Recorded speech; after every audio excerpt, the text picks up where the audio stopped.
everybody, whether you're on the East Coast, West Coast, or around the world. This is Coast to Coast. We got a full house today. We got Pag, Stat Guy, and McLovin making an appearance here on a Wednesday morning for you. How you doing, guys? Well, I'm thinking about picking up karaoke. Let's go. If that woman can sing the Star Spangled Banner like that, I'm pretty sure I can sing that. So yeah, I mean, I can't sing, and I'm right there with you. Like that was some rough stuff. Wow. you know, Bo. I know she said she was wrecked, but you know what? I don't fully believe that because you know what? I noticed when she tried to hit some of them high notes and she realized she couldn't withstand it for very long, she quickly vibratoed back down to the lower register. So did you watch that performance though? I'm sure she was a little bit trash, but she wasn't so trash. She better vibrato back down. She looked like she just got drug out of bed after being hammered. So he did. I mean, so I believe that she was wrecked, or if she's not, then her PR team was doing her a solid. Like, hey, come out and say you were really messed up and you're gonna go to rehab because wow. I mean, because think about it, it makes sense. Like somebody had to say, hey, look, man, you got to tell them you're a wreck because if they really know that you sing like this, we are screwed. So I think I was a little bit damaged, but I think she probably had a little bit in her. But I thought it was interesting how she quickly vibratoed back down when she knew she couldn't hit those high notes. But tell me, she had some sort of cognitive ability there.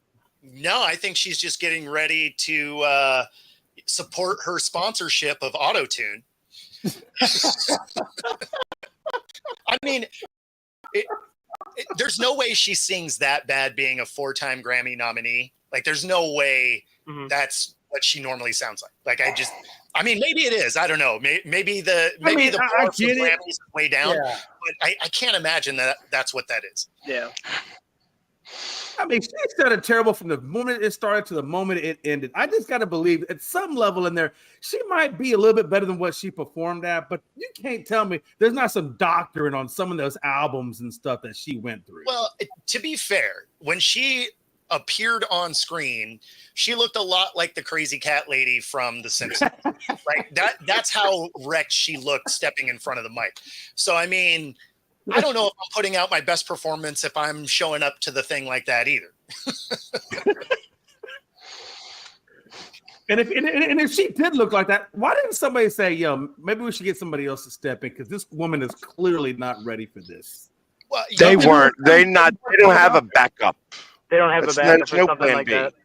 No, there's no plan B, but there's a lot of producers that she rolled by to get out there. It seems like they'd be like, hey, you know, maybe we should put a comb through your hair or something. That's what I'm saying. Aren't there checkpoints that you have to meet before you actually get out there? And if you see her for the first time, are you not saying this? Oh, what the hell did we get ourselves into? This is another Roseanne Barr moment.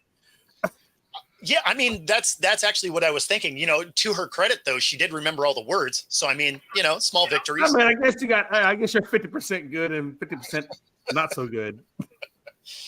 I did like when they were panning around because the faces of people that they'd hit were just like, what is happening right now? Yeah, they were clapping in the background when she was done. I'm like, who the hell they pay to do that clapping? No. It's like the slow clap. Like I guess we're doing this. So. Like a yay, it's over. Yeah. I know Alec Boehm was doing his best not to laugh. Yeah, he wasn't doing a good job at it. No, like, he was. Like he looked his head laughing. He's like, "This is real. This is real life." Oh yeah, like us on this show, and I would imagine you guys are better singers than I am because I cannot sing at all. But I feel like we could have done as a quartet better than what happened, and I legit cannot sing. And if we're not, we're smart enough to do some Milli Vanilli crap. I mean, don't they have something pre-recorded that she can just go out there and lip sync it and they just play that crap? I mean, come on. That tape would break. I don't know. I don't think it'd work out.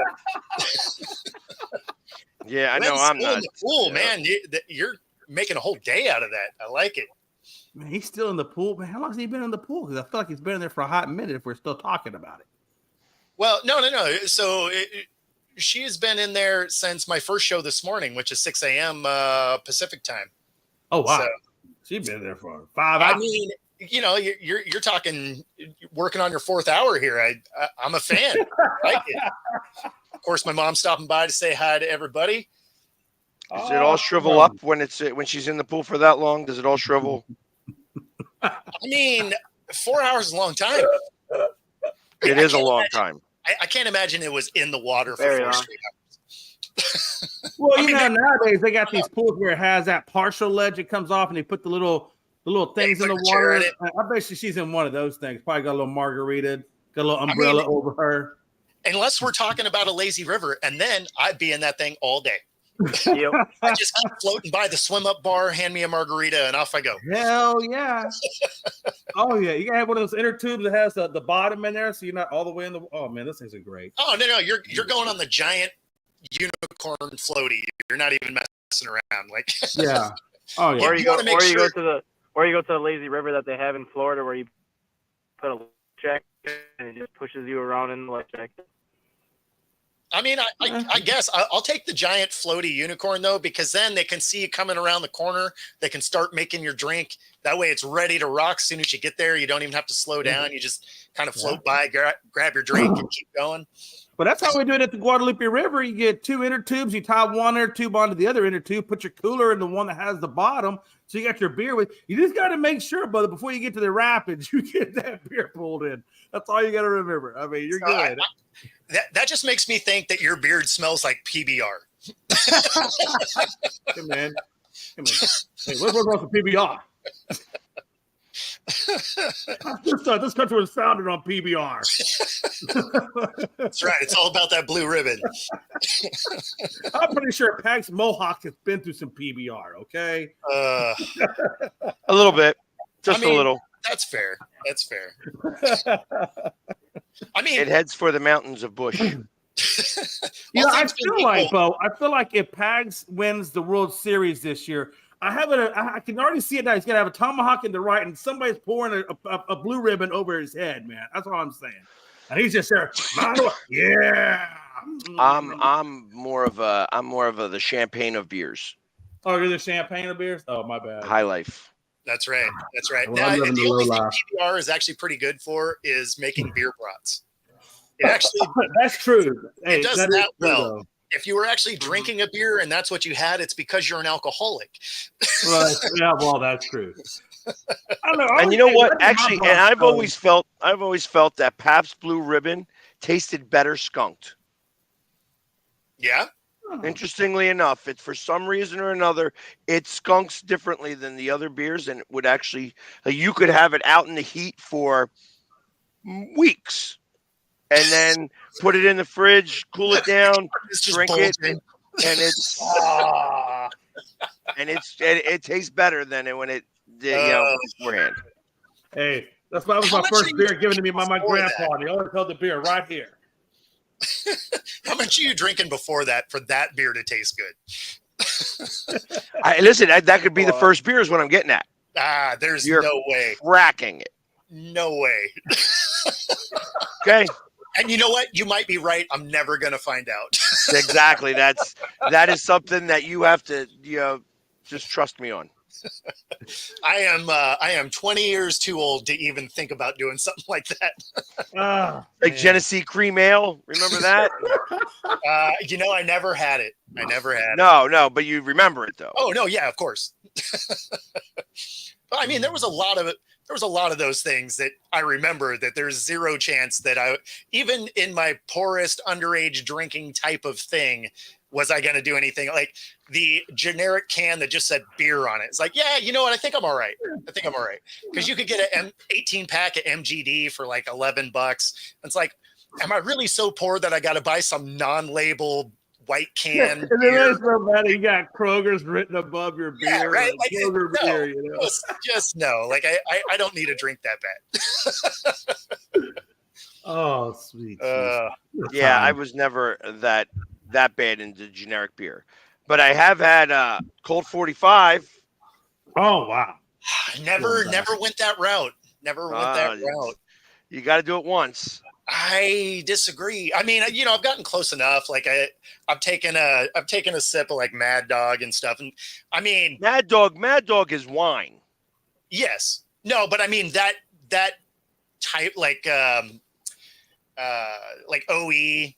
the Mickey's wide mouth, like they're all the Mickey's garbage, wide mouth would almost count. You know, OE is also something that would almost OE 800. Yeah, no, I mean, it's one of those where I've taken a drink of it because I was curious, and you're like, never again. Yeah, 0 times am I buying that. Like, I would rather rock out some Boone's Farm than that stuff. Again, more wine. No, but it tasted better. Yeah, hey, you're right though. Hey, but it was cheap as hell. Damn, that stuff was cheap as hell. That one and Hot Damn. Hey, do y'all remember Hot Damn? Oh man. No, I never drank I never had that. And Hot Damn. It tastes like back during the times of Jolt Cola too.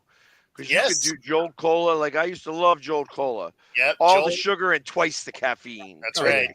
Hey, look, before you had Fireball, you had Hot Damn. Hot Damn was like the precursor to Fireball. That's basically what it was. So is not in my world. Like I was never a cinnamon fan, so I was never like a hot cinnamon fan. No, I'm not either, but it was super cheap back in those days, and when I was thinking of cinnamon, I would have thought of Aftershock because it had the like rock candy that would form in the bottle. Oh, I remember that stuff. Yeah, I do remember that.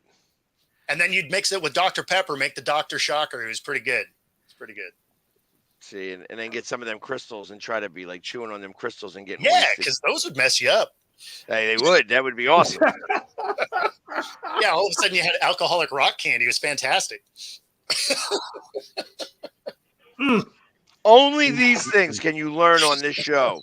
I'm just saying, if you want to figure out how to ruin your gut for a really cheap price, come here. We'll tell you. It's not even that cheap anymore. Yeah, that's true. So what did you guys think of the home run derby in general? I mean, it was all right. I turned it on for the last 2 rounds is what I turned it on for. And it was good. It was good. Like it was entertaining. I watched the whole thing, and I liked the setup. I hate it. Of course you did. Of course you did. No, the reason why I hate it is like the home run derby should not be a timed event. If you look at the old home run derbies, like when Sammy Sosa put on that show at Miller Park, where everything he hit was like 500 feet home runs that took like 7-8 seconds to come down. That's what the home run derby should be. It should be where you can admire the ball and how far it goes, as opposed to, oh crap, I gotta throw another pitch. Oh crap, I gotta throw another pitch, just so you make sure you get your pitches in a certain amount of time. The thing about that is it stays in line with how baseball has changed, because now you have a pitch clock anyway in the actual game. So I mean, it actually tracks with the way baseball has evolved. I mean, and I liked the fact that they gave them. They really gave them too many pitches to try to close up. I didn't expect anybody to do it. And of course, Bohm was the first one that knocked out, hit all 40. And then like the next couple, like didn't really hit 40, you know what I mean? Pitches and stuff like that. So I liked that way that it was done. Because when you got in the groove, they started to get into the groove, and then they called timeout. I'm like, damn, that sucks, So I really believe that they should. My thought is that you extend it to 25 pitches in 2 minutes. Sure. And do 2 2-minute sessions. Okay. You do 2 minutes, let the other batter come up and do his 2 minutes. Then you do 2 minutes, and then the other batter come up and do their 2 minutes. Okay. I like that. Well, and they still had the bonus rounds too, which then was out-driven instead of timed. So, I mean, they'd get through their... Only one person. They changed the color of the balls, and I feel like that made a difference. Huh. They weren't seeing the ball as well. There was only one guy who really hit any home runs with those colored balls. Yeah, I mean, there were a few that got out, but I mean, there was only the one that got or 2 that got the 4th out. But but yeah, I mean, they hit some of them. The same guy did twice. And then maybe another guy got it once, but that's it. But the same guy did it twice. So there was one guy who was seeing that ball, and everybody else really wasn't. Well, and I think it also had to do with there was a gap of time before you got into the the bonus round, right? And when you watched them in their normal time session, their first couple swings weren't exactly awesome. So you get this essentially a second timeout. You come back in and you only have the 3 outs to deal with unless you put one over what it was 450 or 430. 425. Right, So, but you could also look at pitches. Yes, you could look pitches through. Because that was the one problem I had with you have your pitcher, and now all of a sudden he's pitching them high. Like every pitcher was pitching them high that second time around. And it's like, it's not the way that you want to do this. But that's what they wanted it. They wanted it high and in. And in so they could turn on it. You wanted it a little bit lower and in. You wanted it mid-belt and in. That was the problem. They were going up way high. They were up above the belly button high. Like it was like that was the problem. So they weren't able to really come around on it. So I blamed that more on the pitchers. But I got to imagine because all the pitchers were doing it made me believe that that's what the batters were looking for, kind of. You know what I mean? So my best power was up here. It wasn't down low. That's the down low swing felt good. Like it was a great feeling swing. But my best distance on a home run was just under shoulder height. Right. Mine is actually outside at belt height. But it's outside because when I would hit for power, my power swing always was trended towards right center. Oh, okay. That's where I would get the most power. Like if I was to turn on a ball, and I have turned on balls, I could hit the ball a country mile. But my natural power swing always trended outside. Like it was always an outside pitch. So if I was to ever do a home run derby, and I know that it's going to come because I got my bat ready to go. Like I have one of my monster bats. I have the monster bat that everybody wants. Like I have that blue DNA that everybody's like. It came out of the package hot. Nice. It was just like everybody was crushing the ball with it. And it's better when it sits out in the car all day long. That's just, you warm it up, you have it sitting in the heat all day long, and then you use it that night. That night it would actually do better. It would just do better. But it had the sliding technology so that, when it would hit, if you hit it right, it was just. Can you demonstrate that slide technology one more time? Yeah, I like that you're talking about turning on balls doing this. Like, I don't know. What are we doing here right now? I was holding it like this and doing it that way, so it almost looked like. I'm like, damn. Man. What a time to be alive. I just like the visual effects that we do on this show. It is amazing. But now you got me wanting to show it to you. So I'm gonna go grab the bat. Hey, how long do you think it took him to develop that slide technique? Was that a short time or still perfecting it?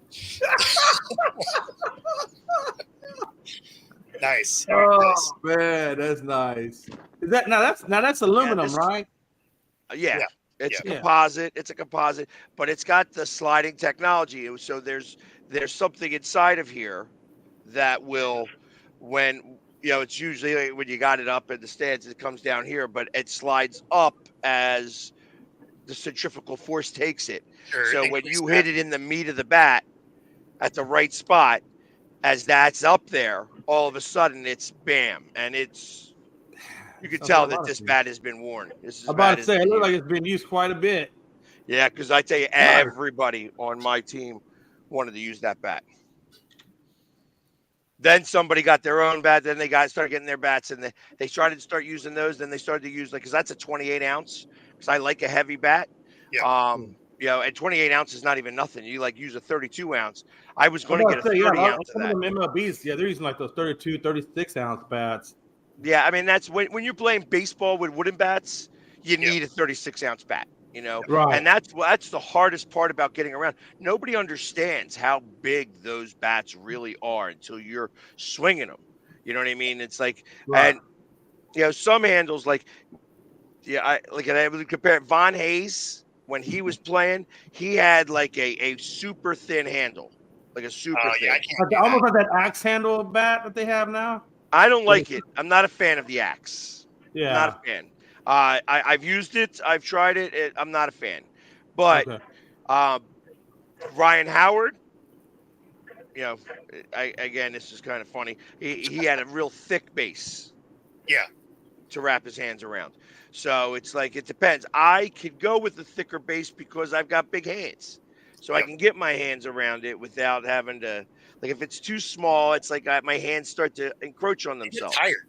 Well, they also get tired because you're gripping so tight because it's so small. Right. Yeah. No, Yeah, because the bat should really be loose in your hands. It should. Exactly. Yeah, I mean, you're seeing more and more now how these bats are flying out of people's hands. That's done purposely because what they've learned is that you just need the motion of the bat. You don't actually need to hold the bat. So if you were able to put that in motion, so that's why you saw Vlad throw his bat. You've been seeing players throw their bats into the nets because they're learning now that actually you could put more power into the swing if it's not in your hands. Interesting. Okay. Yeah. I'm just saying, you know what I mean? That's interesting. That's interesting. So I know when I used to play, if I didn't have a loose grip or whatever, it would always get that stinging. Because we didn't have batting gloves back then.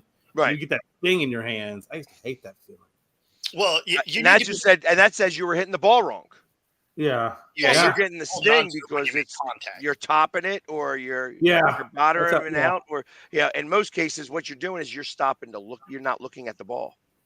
Yeah. You're looking at the bat. That's really what that taught you for the most part.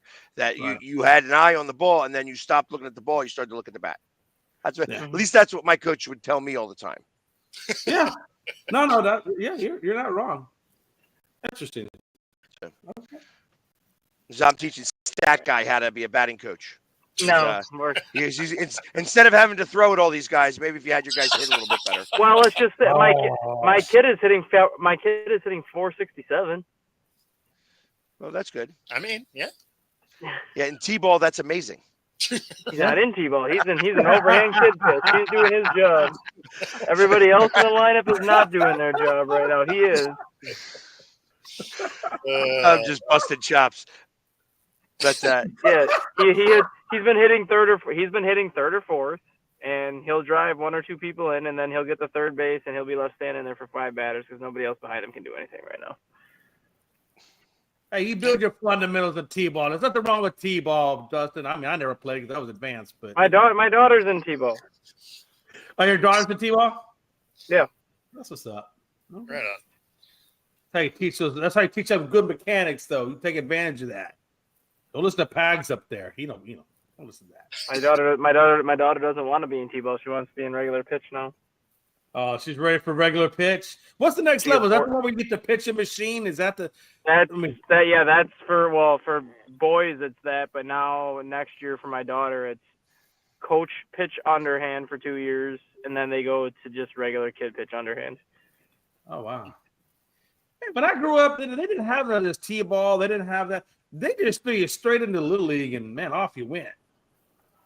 It's weird. Glad that worked out for you. It worked out pretty good. I made All-Star a few times. I mean, I only played up to Little League, and then I got into football. Once I got into football, I didn't really play too much baseball after that. I love football, man. I hear you. That was my sport. So I wasn't good at basketball. Basketball wasn't really my thing. I was too small for basketball, but they say all you gotta do is hit the guy with the ball, and I love to hit people, so that was just my thing. Well, and that's exactly what Dustin does. Hit the guy with the ball. Just throw it right at him.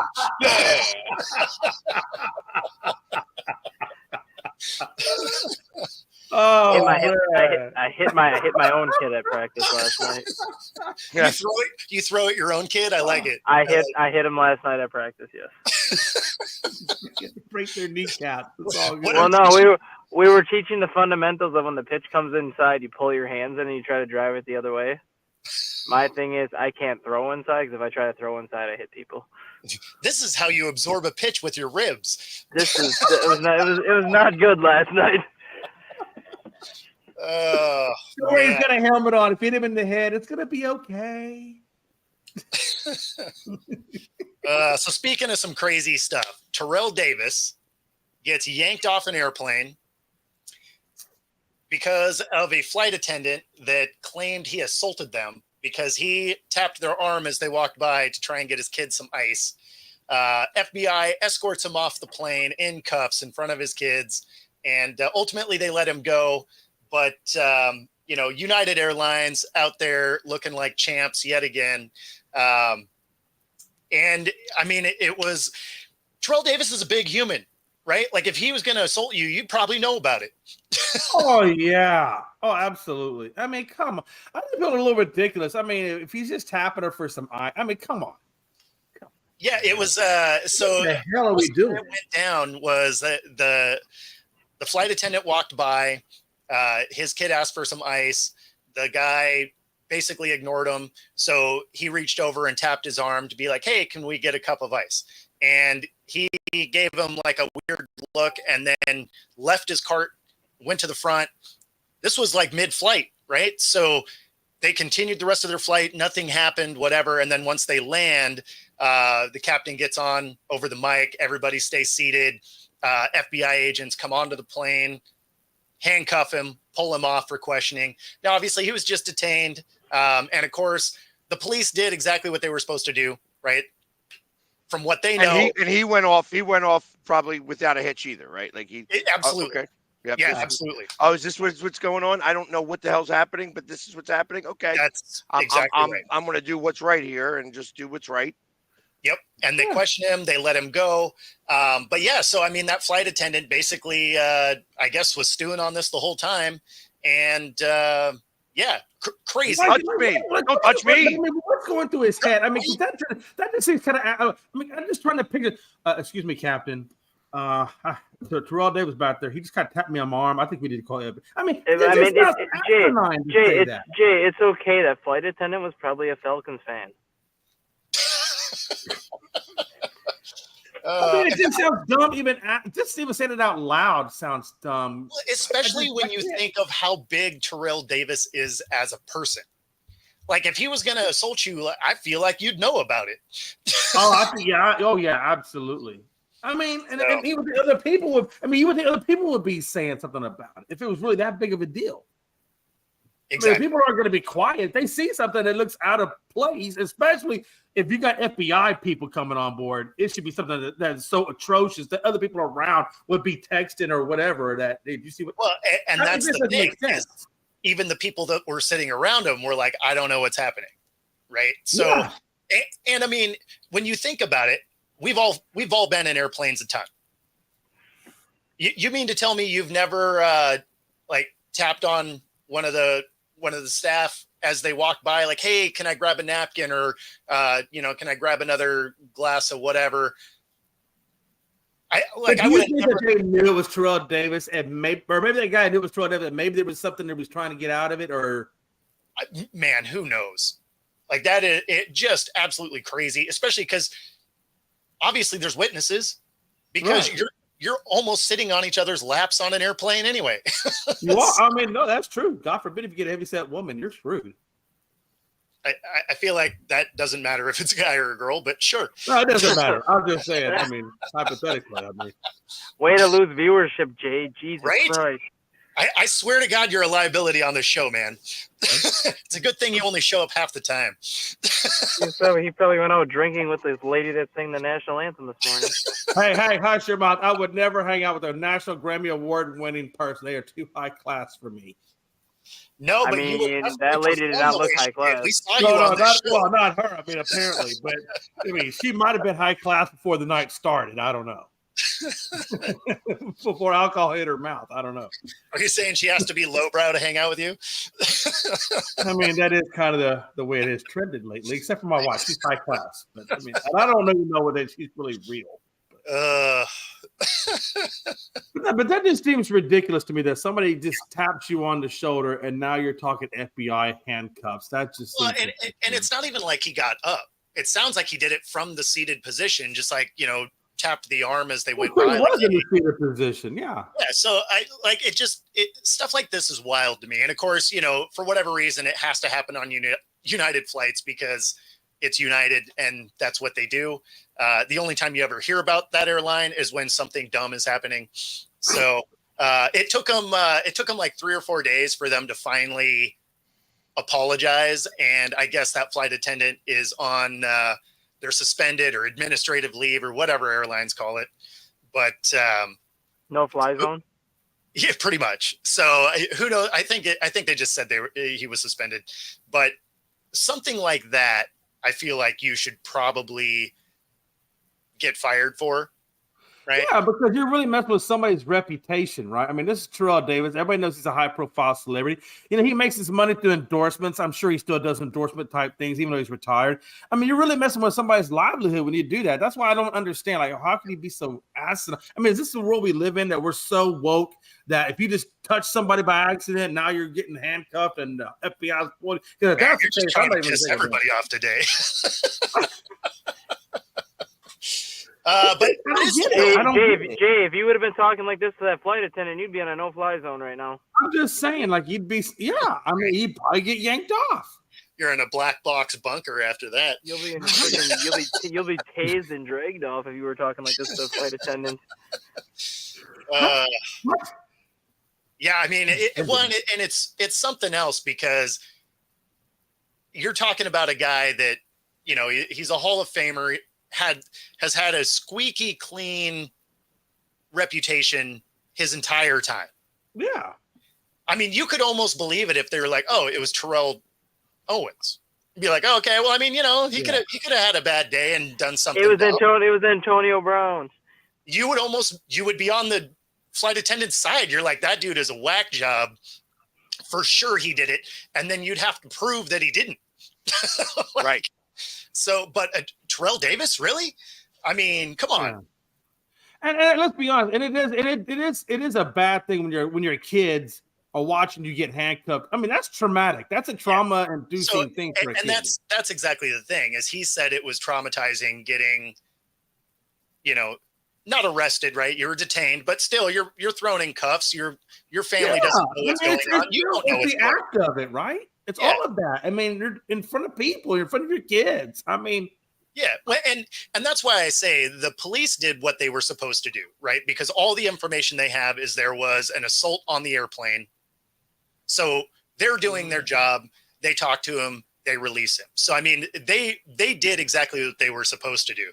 This solidly falls on the flight attendant that really freaked out over nothing. It's too bad there's not video of it, because there's not a lot of assault you can do from a seated position, is certainly on an airplane. Right. Like I said, he's a Falcons fan. So yeah. That guy has never seen football. He just heard there was a celebrity and he thought, maybe I could get paid today. Yeah. Really didn't even know he was a celebrity. Yeah, he probably didn't, honestly. I mean, and if I'm the captain of that plane, I mean, I guess you have to, if somebody tells you have to report it, but I mean, I'd be like, are you sure? Are you sure that the man assaulted you? I mean, or did he just tap you? And if the answer is, well, he just did this, I'm like, if I'm the pilot, I'm asking to see the marks too. Like, where did you say? Yeah, I mean, like, where's the marks? Where's the bruises? What do we?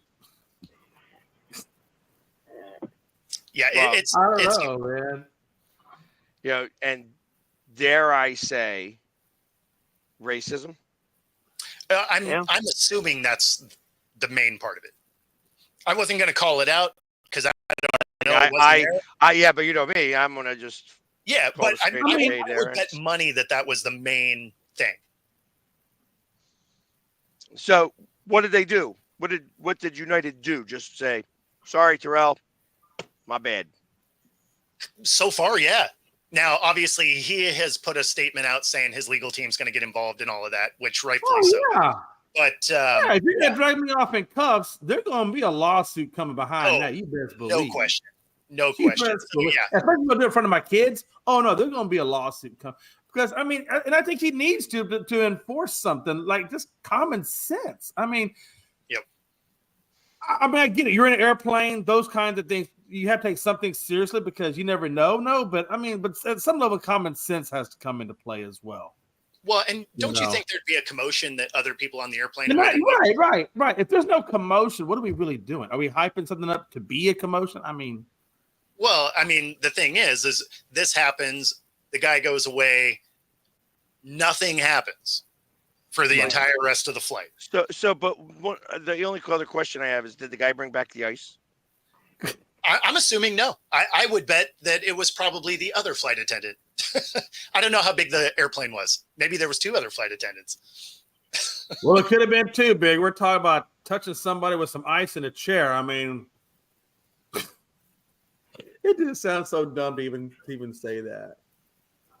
Yeah, I mean, just crazy stuff, man. I mean, look, number one, you're already in a confined environment. Did they think that people are going to touch each other by accident or whatever the case may be? I mean, well, no, I mean, he reached over to like get their attention. Yeah, no, I'm just saying, but I mean, well, obviously you're touching the person sitting next to you because they're Fisher Price sized seats. Well, and of course. You get a snuggle with whoever you're with. Yes, like you do. Unless you're in first class, you are cuddling with your neighbors. Yeah. And most like flights when you're on an air, don't even have a true first class like that anymore. It's at least not the ones I've ridden on. Oh, well, not every airplane has like farm animals and stuff on it. Like you can get like real first class where you're. By the way, I never said farm animals. That was strictly both. No, I'm just imagining the kind of flight you're on. That's all. Yeah, I got the vision on that too. It was like the goats in the front. There's like hay all over the place. When you're on, the chicken flying by is the exactly. When you're on a plane, it's no longer known as Netflix and chill. It's now known as board and cuddle. Man. Well, that does get us to the halfway point. So we will go ahead and talk about True Fusion Gym right here in the Seattle area in Bellevue, Ballard, and their new University Village location. Use the QR code on the screen. You get a free 5-day pass at any of the 3 locations for Pilates boot camp, yoga, and hot yoga. Find your edge at True Fusion Gym. And then, of course, if you happen to be here in the Seattle area as well, Sidney Rice, former NFL player, is going to be doing an event on Friday where he is helping open up a new tasting room here in Woodinville. If you live in the area, you know that is our wine area. And so, yeah, check it out. We will be there for the opening event on Friday night. And if you want more information, go ahead and hit the comments, and we will send a link out to you. Who's we? Me and friends.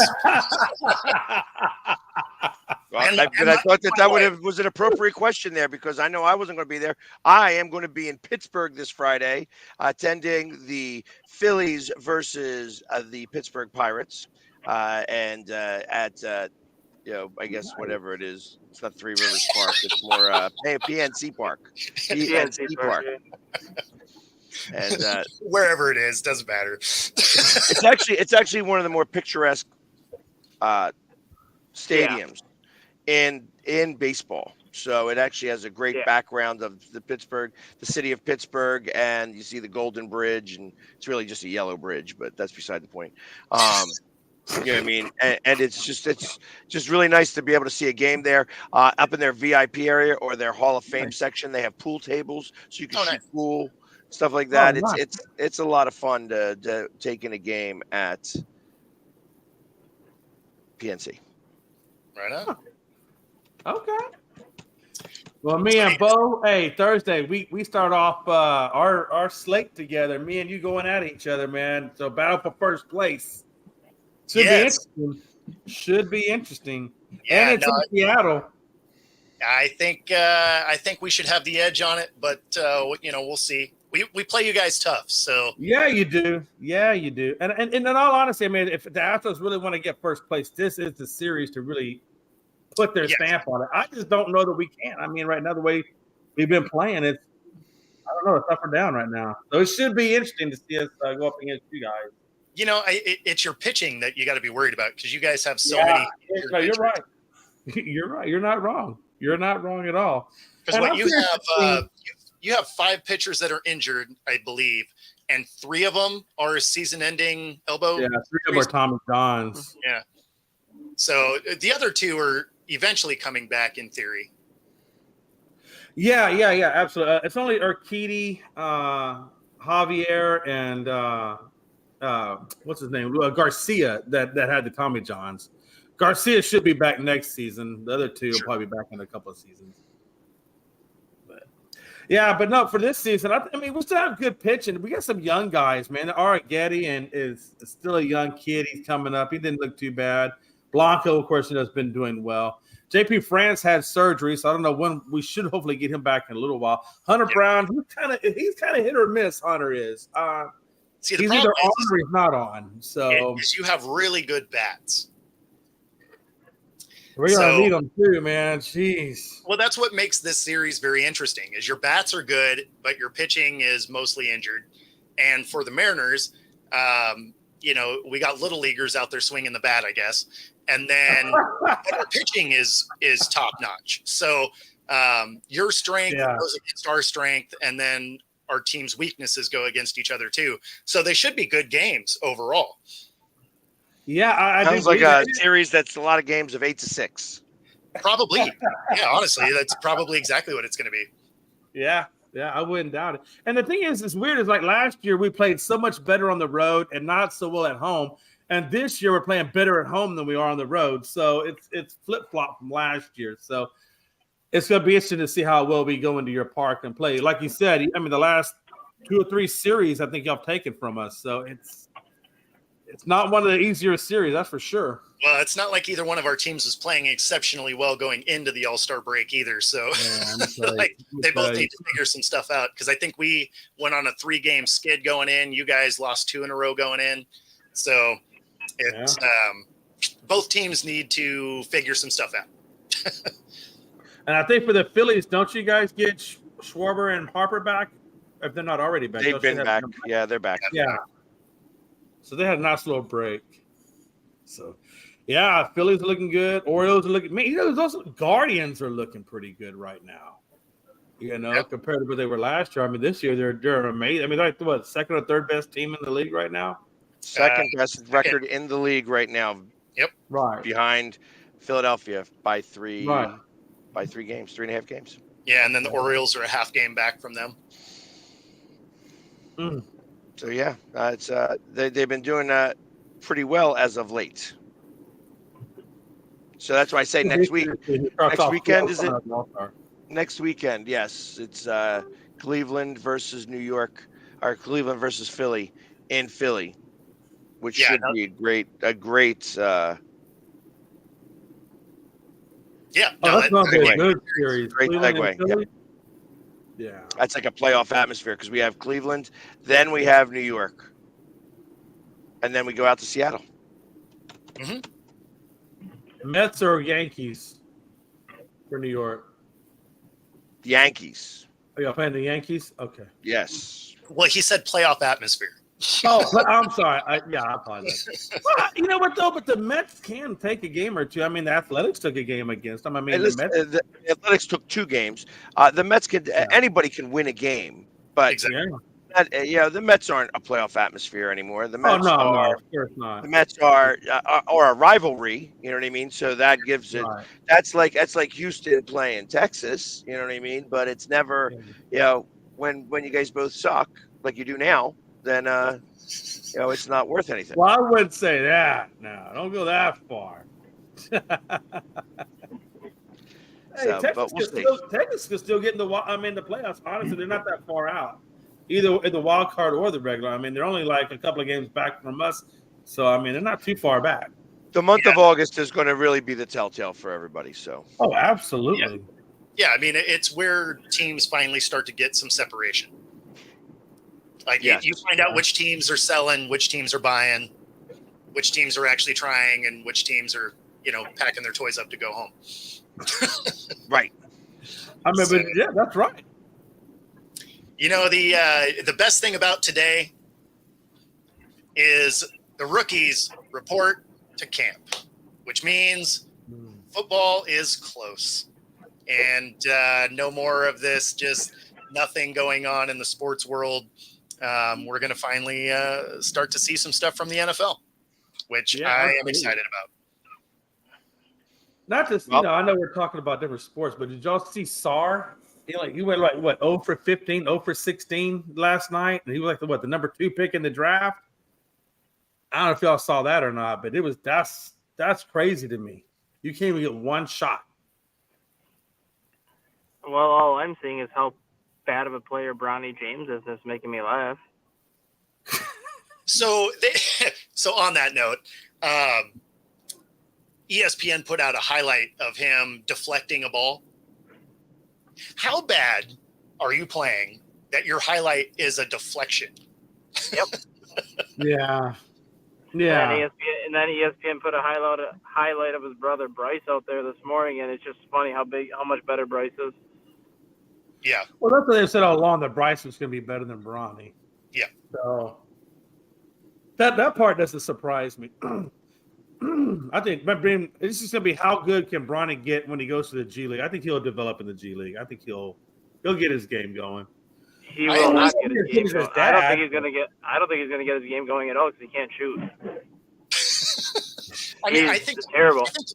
I think the biggest problem is they're not going to shove him to the G League. Like they're gonna find a way to have him on the bench so that him and Bron can play.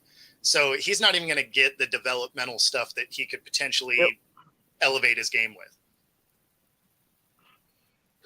Yeah, and I think Bron should probably step in and say, "Hey, look, I know you want to be on the bench with me, this, that, the other, but we really need to get you in the G League so you can develop your game." I mean, that's really what he should be saying to his kid. Doesn't care about that. Right. He doesn't care. Probably He wants to play He with doesn't you. care about that. If he did care, He doesn't care. he doesn't care about that. Because if he did care about that, he wouldn't have cared where his kid got drafted. Exactly. Well, that's true. I mean, you're Regardless right. of if he really wanted to play with regardless of where his kid would have got drafted, he would have still had a chance to play with his son in a year or two, because whenever he would have faced the team that his son went to, he would have got to play against them. But obviously he didn't care about his son's development because he had to beg and plead for the Lakers to freaking take him at 55. Yeah, like I said before, the part that I don't like about it is, getting signed at 55, sure, whatever. It doesn't matter. That's generally a player that doesn't pan out anyway. Right. But the fact that they gave him a 3-year contract, which is not something that generally happens at the 55th pick, is interesting. So he's on this team for 3 years, or at least they're paying him for 3 years. So I think that was the thing that was kind of the head scratcher about it. It's like, if it's the 55th pick, you're like, sure, we'll take a flyer on him. We'll hope for the best, whatever. But for him to get an actual contract at that spot, that was a surprise. I mean, not really a surprise. For me too. Shouldn't happen. Yeah. I mean, I get, like you said, taking them at the 55th pick. They're smart on the Lakers end because it's good for them for money-wise, right? Advertisement and things like merchandising and all that. I get all that. But like you said, give them the length of the contract, the amount. Now, that you're right. That was kind of a stretch. I mean, they could have put him down in the G League, let him develop, and then brought him up that way, But like you said, to your credit, Bron wasn't going to stand for that. He wanted his son there. Well, it's a 3-year deal because that's the extension that LeBron signed, and a 3-year deal guarantees that Bryce, Bronny, and LeBron can play together for the final year of that contract. Yeah, and all that proves is the Lakers are not trying to win. Yeah, they're now become a circus. They're a circus. Well, I mean, they've been a circus for a minute, but they're embracing that role. Is what they're doing. Is they are embracing we're going to have the whole James family playing together. We don't care about wins. We just want to have people in the stands because it's a feel-good moment. Yeah, until you're getting your ass kicked every other game, and then how long does that feel-good moment last? Well, at the end of that 3rd year, I think. This is basically the Ball brothers all over again. Yeah, except for obviously LeVar Ball didn't play, but this is basically the Ball brothers all over again, where they were trying to get all 3 Ball brothers on the same team. You had Lonzo, who was the first one, and then you had LaAngelo, who was the worst of the 3 Ball brothers, and I don't even know if he even plays anymore. And then obviously LaMelo turned out to be the best one. Same situation here. Bronny is terrible compared to Bryce. Yeah. So, I mean, if that's your goal is to have them play together in 3 years, that's fine. But Ronnie's probably not going to be around after year 3. Bryce will. I mean, Yep. unless Braun takes on Adonis Haslam like the Miami Heat role, where you just sit on the bench and you're just there for moral support or whatever, and you just ride the bench the whole time. I mean, Well, I think that's what Bronny's going to be doing. Is he's going to be that 8th guy that gets 5 minutes a game, but he's technically playing. Because otherwise, yeah, you'd be shipping him to the G League to elevate his game. But so there is that. Man, that's just crazy. But you're right. I mean, if it puts people in the seats and puts money in their pocket. Yeah, I mean, that's all they care about. Honestly, that is the Mariners' mantra, has been forever. They want to be just good enough to keep people at the games, but they're not going to spend any money to actually win. And it works for them. Yeah. It's a profitable organization, but no rings, right? Very limited playoff experience. So, Yep. I mean, their path works financially. As a fan, you're frustrated all the time. No, you're not. Are you really? Always. Yep. No, that's why you enjoy spring training. It's the only time they play good baseball most of the time. And then there's June, they do okay. And then, part of September, they do okay to get back in the mix. And then, but that's it. That's it. It's just interesting to me that, Jerry Jones has gotten a lot of heat, which he should, for the way he runs the Cowboys. I think Jenny Buss should get just as much heat for what she's done to the Lakers. I mean, if her dad was still alive, he'd probably be rolling over in his grave right now. Well, that's the thing, though, Jay. She has no control over the team. Yeah. Well, LeBron James is the one that runs that team. Oh, of course. I mean, we all understand that, but I mean, I'm just saying, that just tells you how bad Jenny Buss is at ownership. I mean, she's no better than Jerry Jones is, quite honestly, right now at this point. At least Jerry's trying to win at some level. Entertainment value. Speaking of your Cowboys. Oh, shit. Skip Bayless is leaving FS1. Does he get brought into the Cowboys just so that we can watch that dumpster fire? No, Skip Bayless is not. You know how great that would be, though? Like, they could both have pressers that they could kind of see each other from. Like him and Jerry. That would be fantastic. I do not like you. Don't you wish it upon me, Ricky Bobby. Don't you do it. I mean, after the comment that he made the other day, he should be leaving us at FS1, because if I was FS1, I would have fired him anyways. Yeah, well, it is interesting to see what's going to happen to him next, right? Because he basically burned the bridge on his way out of ESPN. Mm-hmm. FS1 is your next most popular sports channel. He's leaving there. Obviously, there's going to be no love lost when that happens. CBS Sports isn't going to throw money at him. Like, they don't have a big enough presence. And the rest of them just have random games. They're not really huge players in it. So is he hoping that his podcast is really going to be all that, or is his career finally dead? Oh, yeah. If it's not on the way out the door by now. I mean, like you said, you made a good point when you said he burned the bridge for ESPN, Fox Sports. I mean, you're right. I mean, what's he got left? I mean, maybe CBS will throw a little bit of money at him, but he's probably not going to want to take that low of a pay cut. So you're right. So he's going to bank on his podcast. And, I mean, how many people has he alienated during that time period to even have a good pod? I mean, I don't know. I think people will still watch. I don't think they're going to turn away. Some level. His show is always a dumpster fire. So, I mean, people will tune in because he says enough dumb stuff that people will tune in just to hear the dumb stuff. But, after Sharp left and they've had this rotating cast, like, that show wasn't good anyway. Yeah. So, I mean, which is why the ratings were so bad.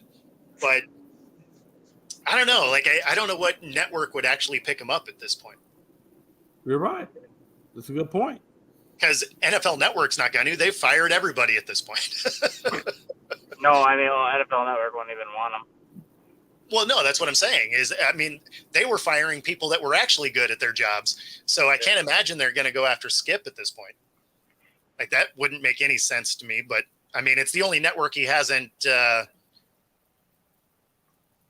completely pissed off at this point. I can't stand him. So the faster he gets off is better.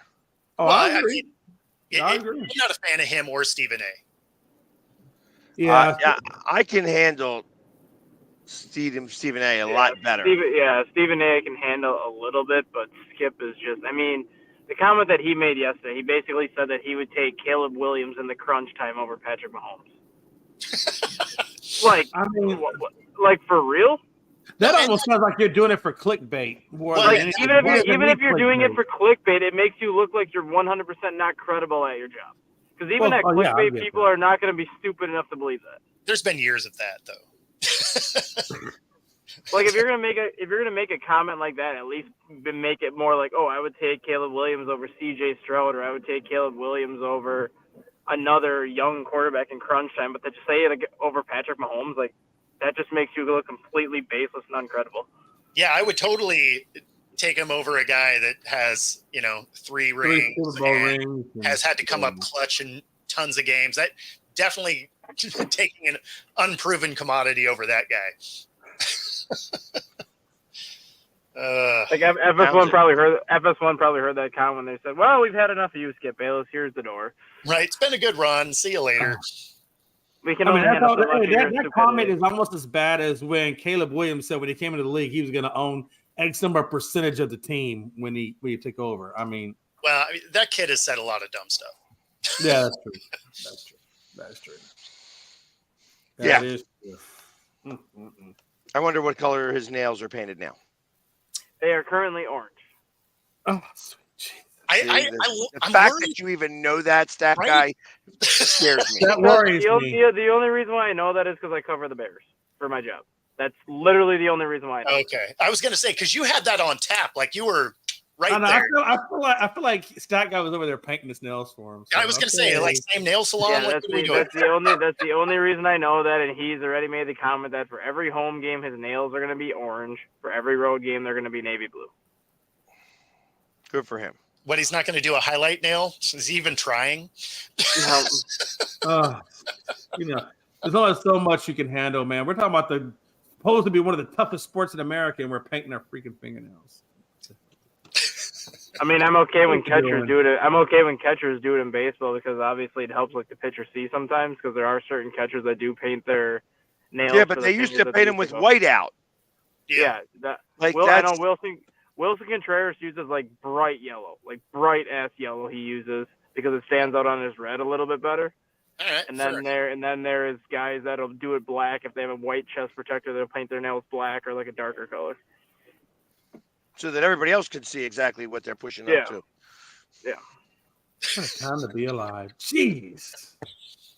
enough. And why do you only paint the nails now that we have PitchCom? I'm telling you, I mean, for the most part, I mean, they really don't look. They really look at the nails that much anymore. A lot of when it comes to like Wilson Contreras, and I think the other one that paints his nails, I think, is Adley Rutschman, if I remember correctly. It's not for the pitch com; it's to throw the opposition off, because the catcher's still using the pitch com to call the pitch. But if you have a catcher that's still using hand signals, if the team really wants to try to zero in on the hand signals, they mean absolutely nothing. So you can actually kind of give your hand away. Like if a catcher's doing, we'll just say he's doing the curveball, singing with his fingers, and then the guy runs right away. Hey, From now just on, saying, you know hey, when like, you're going to Hey, run. you want to run? and getting their mani-pedis is how we're going to wrap up the show today. Oh. Thanks for tuning in. If you are watching on YouTube, be sure to like and subscribe. Helps us bring our content to you. If you're watching on Roku, stay tuned for the next hour. Other than that, see y'all tomorrow. Ciao.